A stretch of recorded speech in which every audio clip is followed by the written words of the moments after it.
वायुमंडल पर यह हमारा दूसरा वीडियो है। इससे पूर्व वीडियो के अंदर हमने वायुमंडल की परिभाषा को समझा, वायुमंडल के गुणों को समझा और वायुमंडल के अंदर संगठन को समझा। वायुमंडल में यह हमने पाया कि वायुमंडल गैसों से बना है, जल वाष्प से बना है और धूल के कणों से बना है। आज हम बात करेंगे वायुमंडल की संरचना की, यानी कि स्ट्रक्चर ऑफ एटमॉस्फेयर।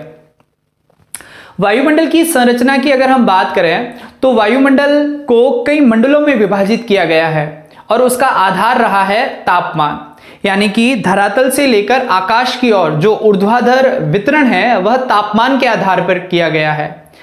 इस वितरण को यहां हमने रेखाचित्र से दर्शाने की कोशिश की है।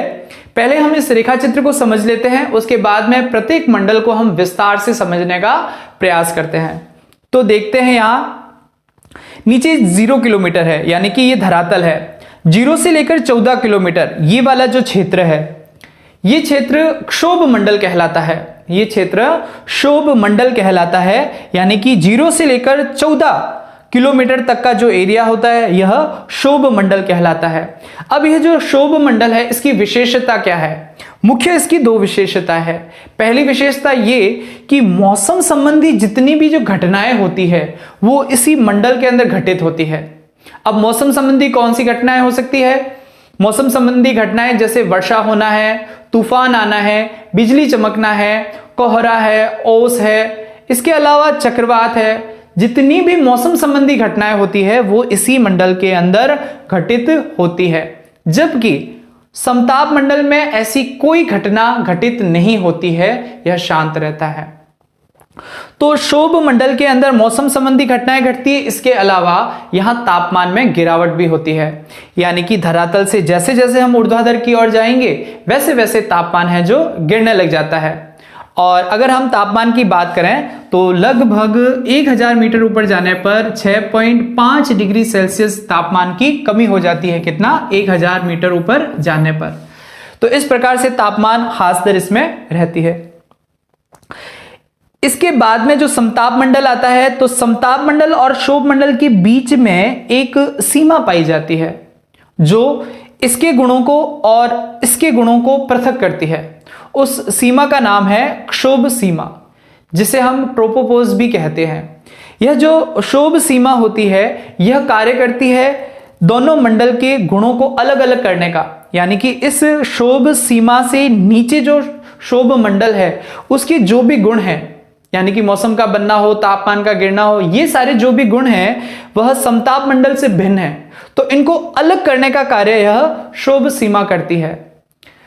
क्षोभ सीमा के बाद में 14 से लेकर 30 किलोमीटर के मध्य आता है समताप मंडल। समताप मंडल की विशेषता यह है कि इसका जो तापमान होता है वह समान रहता है, यानी कि एक ही तापमान पाया जाता है। समताप मंडल को अगर हम समझने का प्रयास करें तो इसको हम दो भागों में बांट सकते हैं, यानी कि ऊपरी समताप मंडल और निम्न समताप मंडल। अब जो निम्न समताप मंडल है वहां का जो तापमान है वह समान रहता है, परंतु जैसे ऊपरी समताप मंडल है वहां इसका तापमान अचानक से बढ़ना शुरू हो जाता है, तो इसे हम समताप मंडल कहते हैं। और समताप मंडल के इसी गुण के कारण कि यहां कोई मौसमी घटना नहीं घटती है, वायुयान भी इसी मंडल के अंदर चलते हैं। इसके बाद में हम बात करते हैं 30 से लेकर 60 किलोमीटर की, तो वहां पर ओजोन मंडल पाया जाता है। और ओजोन मंडल और समताप मंडल के गुणों को अलग करने के लिए इसके मध्य में समताप सीमा विद्यमान होती है, जैसे क्षोभ सीमा होती है। तो समताप के बाद में आता है ओजोन मंडल और इसके मध्य में सीमा होती है समताप सीमा।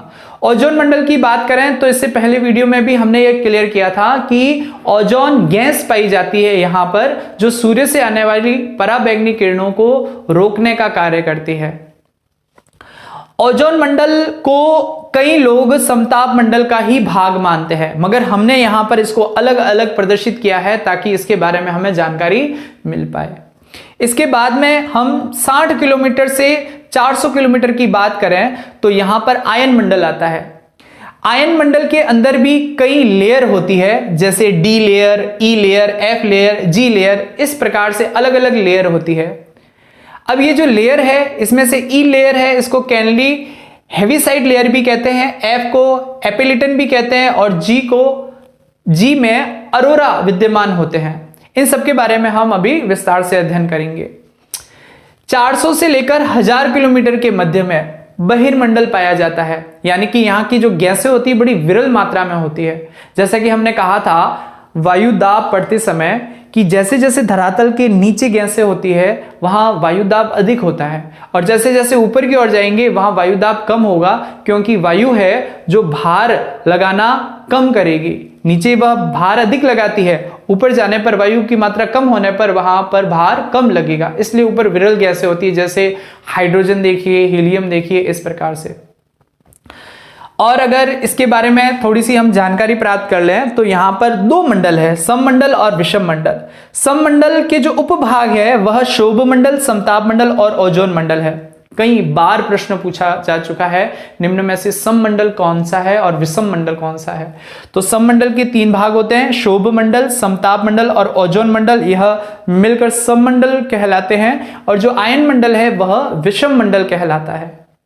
तो चलिए, इस प्रकार से हमने संक्षिप्त जानकारी इसकी प्राप्त की, और अब हम इसे विस्तार से समझने का प्रयास करते हैं। तो सबसे पहले हम शोभ मंडल के बारे में पढ़ते हैं। शोभ मंडल